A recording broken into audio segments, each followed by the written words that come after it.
Chers spéculateurs, bonjour et bienvenue dans cette vidéo hebdomadaire du samedi. Donc cette semaine, comme toutes les semaines, on suit notre petite routine et on va faire le point sur les cryptos, notamment sur le Bitcoin. Alors, est-ce qu'on a eu un faux signal la semaine dernière et la semaine d'avant, ou est-ce qu'on est toujours dans une logique de super cycle? Est-ce qu'on entre dans ce fameux super cycle? Je vais vous tracer exactement les endroits intéressants qu'il faut vraiment surveiller au cours de cette semaine et de la semaine prochaine pour vraiment, pour ceux qui veulent prendre un pari sur le Bitcoin, avoir vraiment une entrée de manière qui soit vraiment chirurgicale avec un niveau de stop aussi en cas d'inversion de la polarité, en cas de voilà, si le trade ne tourne pas bien, il faut avoir un filet de secours, un stop loss. On va aussi parler de ce qui se passe sur les bourses. Alors aux États-Unis, ça commence à se décanter vers le nord de manière positive, hein. On va voir tout ça en détail et enfin je vous présente une opportunité cette semaine qui a relevé toute mon attention et qui aurait dû relever aussi votre attention si vous avez des screeners que vous lancez sur le marché américain. Donc tout ça est dans cette vidéo. Mais avant, on fait, comme je vais essayer de le faire chaque samedi, un petit détour sur le mindset de spéculateur. Alors juste une chose avant de vous parler de ce mindset de trader, le mindset que l'on doit entretenir. Si vous n'êtes pas inscrit sur mes mailing lists et que vous ne recevez pas mes emails, je vous encourage à vous rendre sur mon blog e-devenirtrader.com ou même dans le descriptif de cette vidéo, hein, vous avez des liens, vous vous inscrivez à n'importe quelle mailing list et vous allez pouvoir recevoir des communications qui sont privées et que vous ne pouvez pas voir si vous êtes uniquement en train de consulter ma chaîne YouTube, je sais pas moi, le blog ou un autre média. Donc c'est parti, vous allez voir, c'est quelque chose de tout chaud hein, que j'ai vécu ce matin. Donc au petit réveil, j'ai reçu le bilan d'un trader. Donc ce bilan disait qu'il était flat, donc il est à 0% de performance depuis le début de l'année. Sachant que bien c'est un débutant, ma réaction a tout d'abord été très positive et je vais vous expliquer les deux raisons de ma réaction positive. Déjà la première raison, c'est que les marchés sont en range. Donc pendant ce genre de période, les opportunités sont beaucoup plus rares que dans un marché haussier. Les espérances de gain, c'est-à-dire l'amplitude des tendances haussières hein, qui se développent suite à un trade, eh bien ces amplitudes, hein, cette espérance de gain, elle est beaucoup plus faible que quand on est dans un marché haussier. Forcément, dans un marché en range, il y a moins d'actions qui montent et quand elles montent avec un moins de force. Et cette année, elle est particulièrement peu fournie en opportunités. C'est-à-dire que voilà, pendant les périodes de marché en range, en général, on arrive quand même à trouver de très belles opportunités régulièrement. Cette année, ça n'a pas été le festival, hein, loin de là. D'ailleurs, les traders pros que je connais et qui sont spécialisés sur les petites et les moyennes capitalisations, eh bien eux, ils n'arrivent pas à sortir leur performance habituelle. Donc c'est vraiment symptomatique de ce qu'on est en train de vivre depuis le début de l'année 2018. Mais rien n'est figé dans le temps, hein. Les marchés évoluent, donc ce sont toujours des périodes qu'il faut affronter de manière sereine. Donc malgré cela, dans l'école, eh bien, on a des élèves hein, qui ont réussi à bien performer avec un money management qui est ultra défensive. Mais dans de telles conditions de marché, eh bien, effectivement, c'est cette minorité d'élèves qui ont réussi à sortir des belles performances. C'est pas la norme. C'est pas comme ça que voilà, c'est pas ça. Tout le monde ne va pas réussir à faire ça. C'est tout à fait normal, hein. Donc en ce moment, l'objectif, hein, quand on est dans un marché en range, eh bien, c'est tout simplement de protéger son capital et de rester frais émotionnellement. Pourquoi? Eh bien tout simplement pour pouvoir capitaliser ensuite sur le prochain cycle de hausse des marchés. Il faut être vraiment frais émotionnellement et avoir son compte de trading qui soit intact. Donc, peu importe que vous fassiez 5, plus 10, plus 15% cette année ou que vous soyez autour de 0%, le plus important c'est d'être frais, que vous ayez votre capital qui soit en place et votre fraîcheur émotionnelle pour pouvoir attaquer le prochain cycle de marché haussier. Donc l'année 2018, comme je vous l'ai dit, n'est pas terminée. La rentabilité annuelle d'un portefeuille se fait en 3 mois à peine si nous entrons en bull market, donc en marché haussier. Donc ça, c'est la première raison. On est dans un marché en range, donc pour moi, j'étais plutôt très satisfait que pour un débutant, il arrive à s'en sortir à 0% malgré ce marché en range qui était peu propice au swing trading cette année. Ensuite, la deuxième raison, c'est que du coup, hein, pour un débutant, c'est du propre, hein. Lorsque l'on débute, on passe obligatoirement par toute une série d'erreurs, c'est-à-dire le temps d'intégrer la routine. Il faut expérimenter les erreurs. C'est comme ça que ça marche, hein. Donc, il n'y a pas de miracle, hein. L'expérience s'acquiert par la pratique. Peut-être qu'un jour, on pourra télécharger directement dans son propre cerveau des années d'expérience qui ne nous appartiennent pas. Mais pour le moment, notre empreinte émotionnelle, celle que l'on a là, celle qui est responsable de notre expertise et que certains appellent de l'intuition, c'est à nous de la réaliser, c'est à nous de créer cette propre empreinte émotionnelle avec nos propres actions et nos propres réalisations. Donc voilà, pour ces deux raisons, j'étais vraiment très satisfait. Puis j'ai lu la suite et alors là, le drame. Alors vous allez comprendre pourquoi. Ce trader a donc commencé à broyer du noir en remettant en question ses propres capacités à spéculer sur les marchés.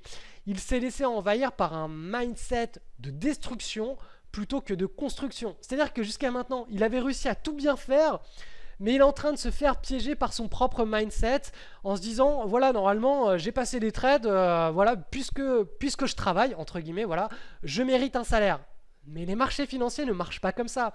C'est pas parce qu'on travaille 30 minutes qu'on a le droit à être rémunéré juste pour nos 30 minutes de travail. C'est-à-dire, je ne sais pas, si vous êtes payé 50 € par heure dans votre travail, c'est pas parce que vous allez travailler 30 minutes que vous allez espérer obtenir la moitié de ce salaire chaque jour.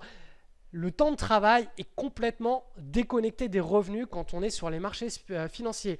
De la même manière que c'est pas parce que l'on travaille beaucoup que l'on va avoir beaucoup de revenus. C'est pas parce qu'on fait beaucoup de trades qu'on va avoir beaucoup plus de revenus.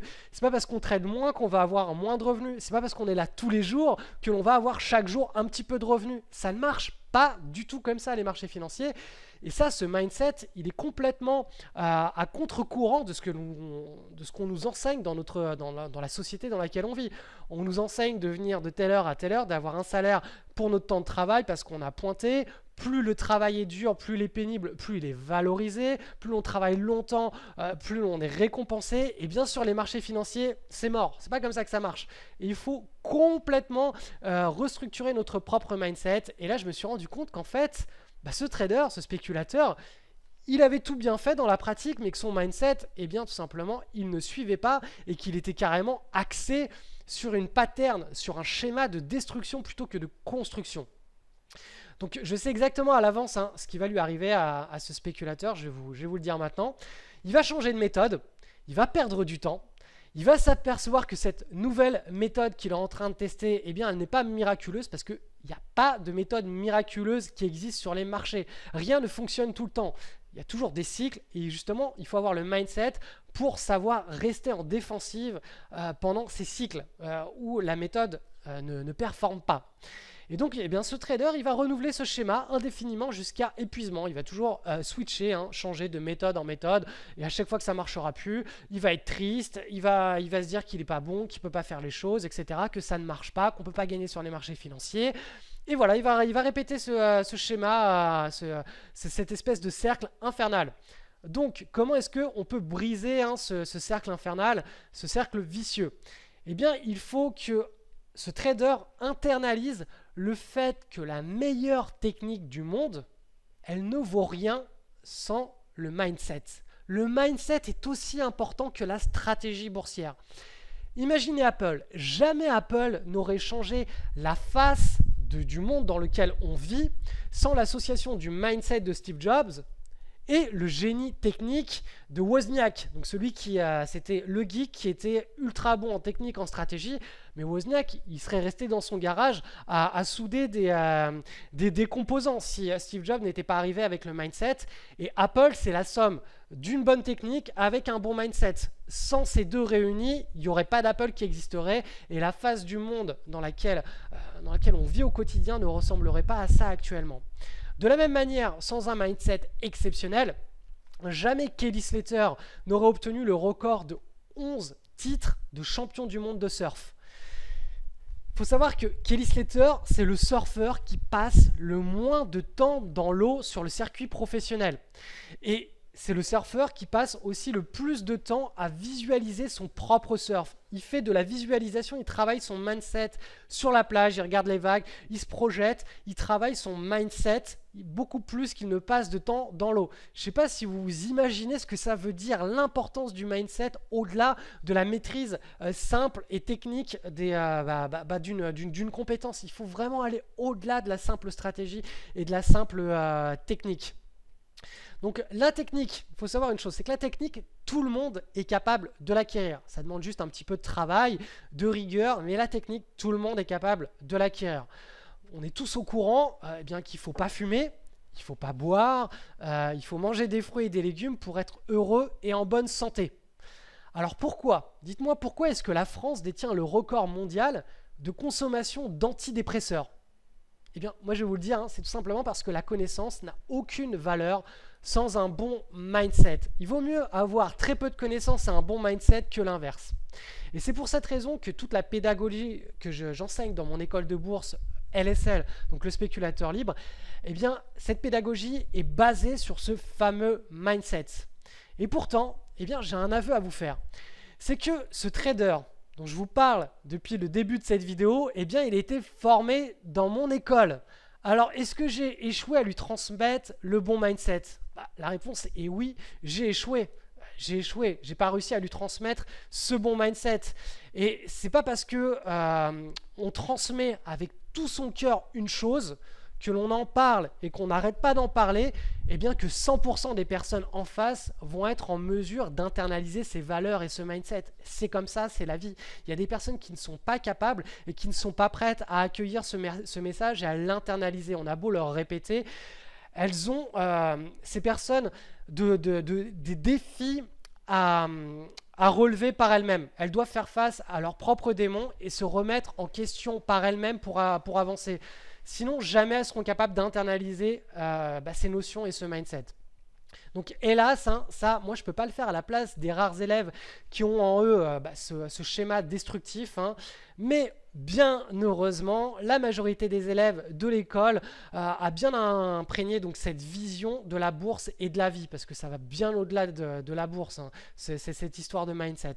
Donc ça, j'ai pu le constater tout simplement dans les interactions positives qui ont eu lieu autour du sujet dont je vous parle actuellement.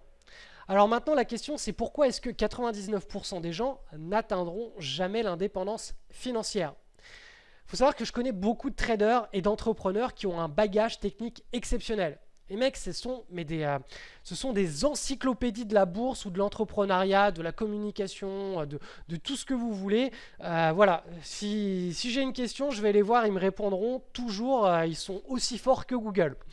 Eh bien, il leur manque une chose, il leur manque une unique variable pour réussir. Parce que bien sûr, ces encyclopédies, il leur manque le mindset pour pouvoir véritablement passer à l'action et réaliser des choses grandes dans leur vie. Donc, je reprends la lecture parce que je me suis perdu. Il leur manque une unique variable pour réussir. C'est une vision long terme qui apporte de la cohérence dans leurs actes du quotidien. Il faut être cohérent. Toujours cohérent dans ce que l'on fait, tous les jours. Il faut que ce soit en cohérence avec notre vision long terme et notre mindset à long terme.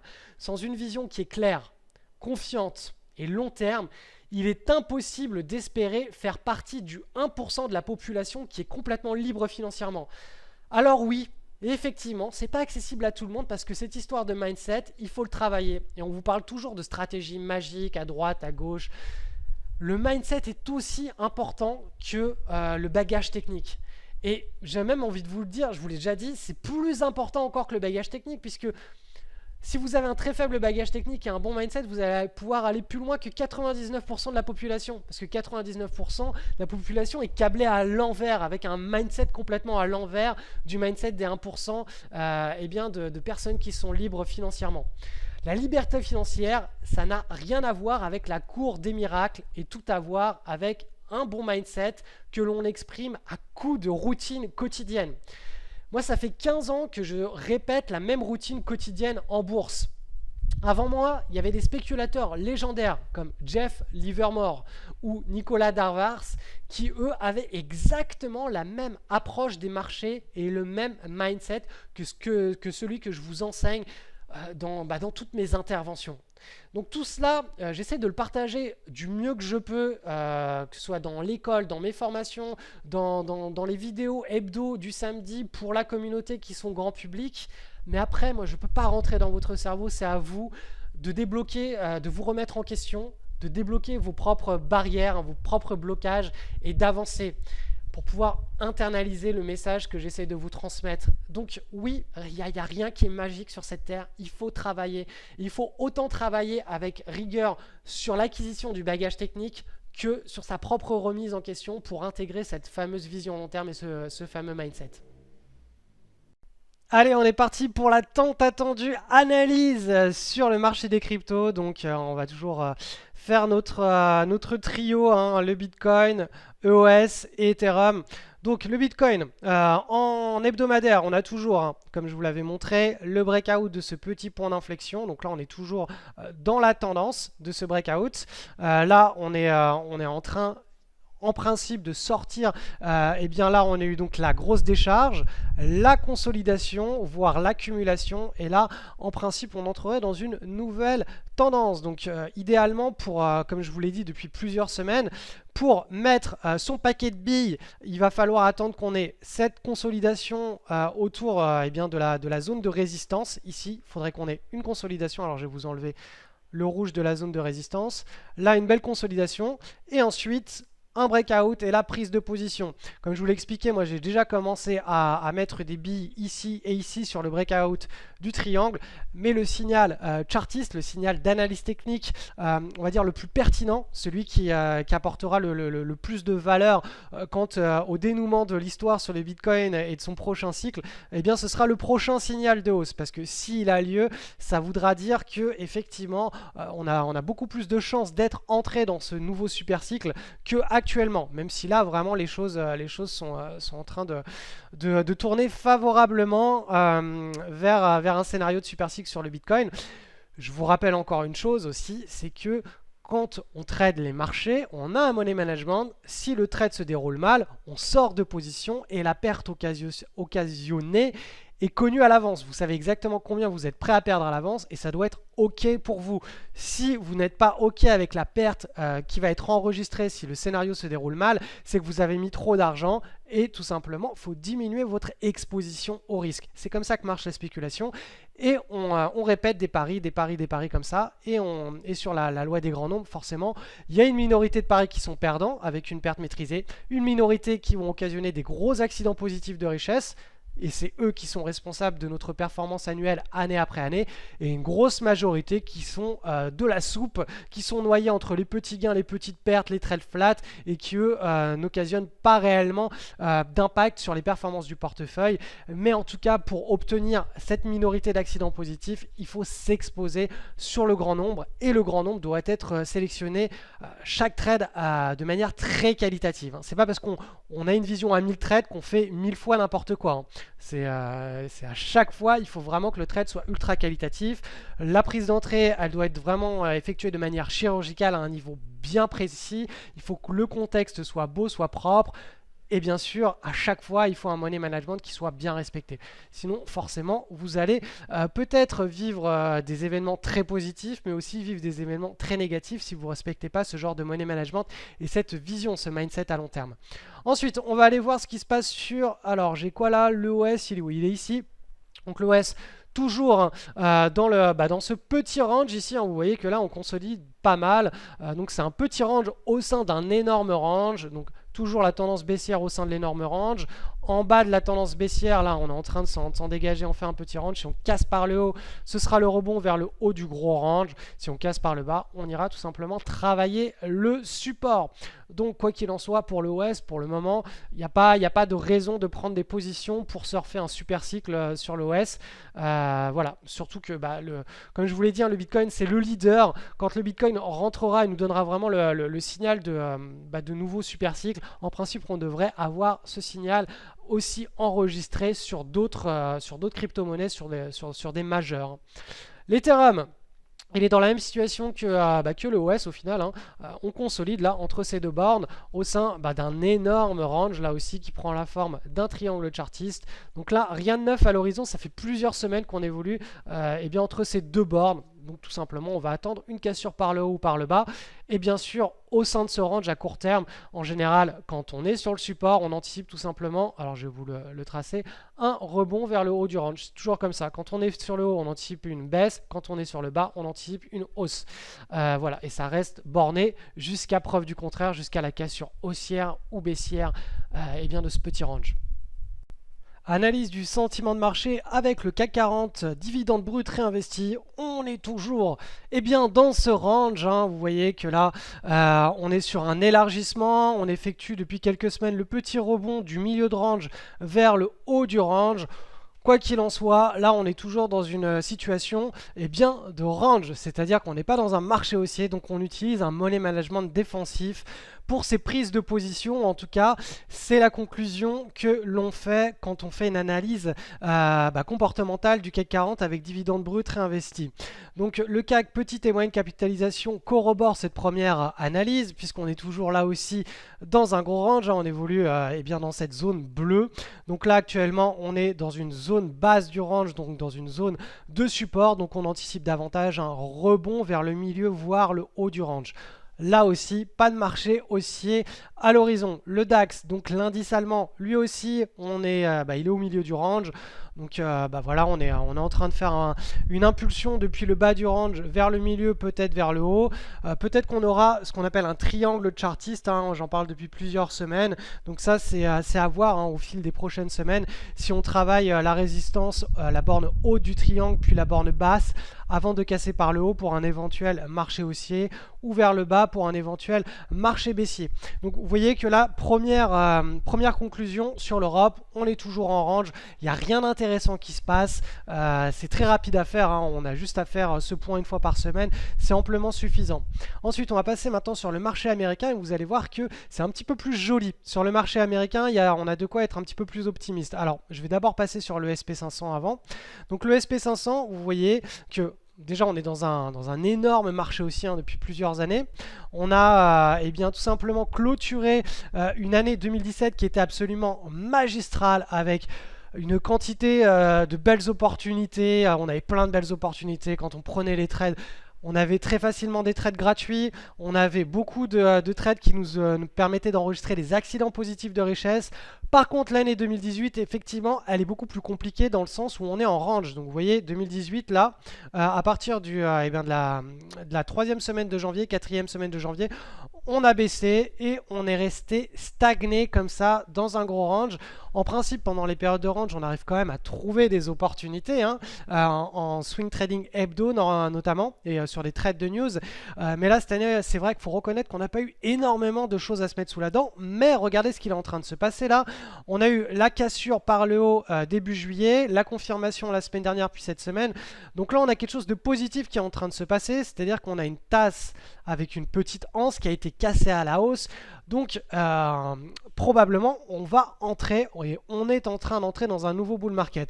Alors pour que ce signal, hein, cette situation soit plausible, il faut bien sûr que sur les autres indices internationaux, donc notamment en Europe, on observe aussi que les prix entrent tout simplement dans la fameuse zone que je vous avais mis sur les précédents graphiques en vert, ce qui n'est pas encore le cas, mais si les États-Unis entrent en bull market, ça va suivre aussi pour l'Europe, et à ce moment-là, on aura très probablement une nouvelle jambe haussière qui va durer, en principe, c'est plusieurs trimestres, hein. C'est pas comme les crypto-monnaies, hein, sur les indices boursiers, c'est beaucoup plus lent, c'est plus lourd et ça met plus de temps à se développer à la hausse comme à la baisse. Et sur le Nasdaq maintenant, donc l'indice des nouvelles technologies, idem là, on est sur un range en élargissement. On est aussi sur une structure en tasse et anse, sauf que l'anse, effectivement, elle est un petit peu plus haut que la zone de pivot de la tasse. Quoi qu'il en soit, le plus important ici à retenir, c'est que là, on est en train de faire une petite consolidation. Ici, vous le voyez, hein, je vous l'ai mis sous forme d'un petit triangle. Et si on casse par là-haut, on se retrouvera en situation de bull market. Donc, si on se retrouve en situation de marché haussier à la fois sur le Nasdaq et le SP500, ça veut dire que, tout simplement, les États-Unis vont prendre le leading. Ce seront les nouveaux leaders, ceux qui vont qui vont mener la danse. Et par effet de contagion, ça va contaminer le marché européen. C'est tout ce que l'on espère, en tout cas pour la deuxième partie de l'année 2018, puisque je vous le rappelle, en l'espace de quelques mois, en l'espace de 2-3 mois, on peut réaliser toute notre performance annuelle. À partir du moment où on est dans un marché en range avec beaucoup d'opportunités ou dans un marché haussier tout simplement, on arrive à enregistrer une très belle année boursière. Là, cette année, on était dans un marché en range avec peu d'opportunités. J'ai plein d'élèves de l'école qui ont réussi à faire de belles choses, donc ça n'empêche pas, mais effectivement c'est beaucoup plus compliqué, c'est beaucoup plus difficile de faire une belle et grosse performance annuelle quand on est dans un marché en range, et c'est comme ça, c'est la bourse, on ne peut pas forcer les marchés à nous payer, hein. On n'est pas là pour, on n'arrive pas armé, on ne fait pas un casse dans une banque, hein. La bourse au contraire, il faut vraiment avoir une vision long terme et s'adapter au cycle de marché en se mettant en défensif quand on est dans un marché en range et en offensif, donc à l'attaque quand on est dans un marché haussier. Allez, concernant les opportunités de cette semaine, j'ai pas relevé grand chose. Je vais vous en présenter une qui s'appelle OPY, qui est cotée sur le NYSE. Donc la situation est assez intéressante. Alors ce graphe est en journalier. Là on voit bien ces volumes massifs là qui ont littéralement envahi l'action à partir du moment où elle est entrée dans une tendance. Alors regardez, hein, on est dans ce qu'on appelle une large base. Et là, boum, l'action a commencé un cycle de hausse. Donc là on a la première grosse consolidation suite à l'initiation de ce cycle haussier. Regardez les volumes qu'on a eu avant le breakout là. Avant le breakout, vraiment ça a accumulé très fort, et pendant le breakout, donc ici, là aussi, eh bien, on a eu un record de volume. En hebdomadaire, on a une belle pattern, hein, c'est un trade hebdo, hein. Donc on a une tasse avec anse, mais la tasse et anse est tellement serrée qu'au final, ça s'apparente aussi ce qu'on appelle une tight base. On le voyait ici la semaine dernière, là, pendant la tentative de breakout, on avait les volumes, et puis là, pendant la validation du breakout cette semaine, les volumes massifs sont arrivés, on a le mouvement de hausse au préalable, et puis on a tout simplement la situation de ce qu'on appelle recovery, hein, c'est-à-dire tendance baissière, large base, extraction de la large base avec des volumes, première consolidation de très bonne qualité, c'est-à-dire quelque chose qui consolide sur le plus haut, hein, à proximité du pivot. Juste avant le breakout, on a une contraction de la volatilité, c'est-à-dire que les cours, ils évoluent dans un range, dans un consensus de prix qui est bien défini, c'est-à-dire que les opérateurs ont bien défini, ont bien pricé l'actif là, autour de 28 $, 30, 40, 50. Ça évolue très très faiblement entre les deux, et puis là, boum, il se passe quelque chose.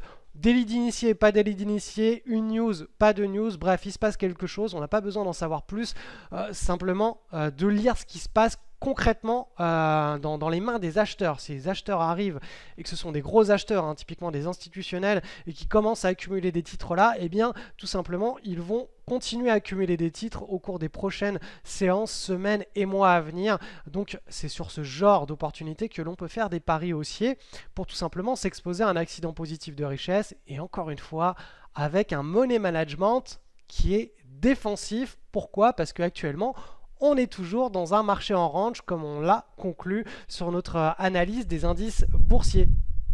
Cette semaine, je vous ai publié un article sur le blog qui s'appelle « Et si les pauvres étaient bien plus intelligents que les riches ?» Alors là, je vais carrément vous parler d'une expérience personnelle qui s'est passée sur l'île Maurice. Je tiens à vous dire que je me suis fait piéger comme un bleu. Je suis tombé dans le syndrome de la Marie Chantal de Neuilly-sur-Château, et je raconte cette expérience au sein de cet article. Vous allez voir que, en fait, voilà, pour vous teaser un petit peu l'histoire, à l'île Maurice et dans beaucoup de pays en voie de développement, les maisons ne sont jamais construites. En tout cas, elles ne sont jamais finalisées. Et nous, en tant qu'Européens, on ne comprend pas ça, parce que nous, on aime bien les choses bien finies, propres. Et du coup, il en passe tous les raisonnements, on va dire caricaturaux, que peuvent avoir un Européen sur le mauvais goût, sur le manque de rigueur, etc. Et en réalité, les personnes qui construisent des maisons qui ne sont pas construites sont bien plus intelligentes et ont un esprit riche, bien plus riche que la plupart des Européens qui sont riches. C'est-à-dire qu'il y a beaucoup d'Européens qui, ok, ils ont un bon pouvoir d'achat, mais ils ont des esprits pauvres. Et bien dans ces pays en voie de développement, on a beaucoup de pauvres entre guillemets, puisque ce sont des classes aisées des pays en voie de développement, donc ça reste quand même des riches dans leur propre référentiel, mais ils ont un mindset de riche, vraiment un mindset d'esprit riche. Donc je vous raconte tout ça, je vous explique tout ça dans cet article. Vous allez voir, vous allez pouvoir en tirer une véritable leçon d'humilité. Je vous fais aussi le rapprochement avec la bourse et comment vous servir du dénouement de cette histoire et de ce raisonnement pour faire un parallèle avec la bourse. En tout cas, vous allez voir vraiment, ça vaut le détour ce petit article. Si vous saviez que les riches des pays pauvres, donc les esprits riches des pays pauvres, font en réalité de l'optimisation fiscale quand ils ne finissent pas leur maison, vous seriez donc choqué, puisque tout ce qui est en rapport avec l'optimisation fiscale en Europe est très très très mal perçu. Bref, le lien de cet article est en descriptif de cette vidéo et on se retrouve juste derrière pour la lecture.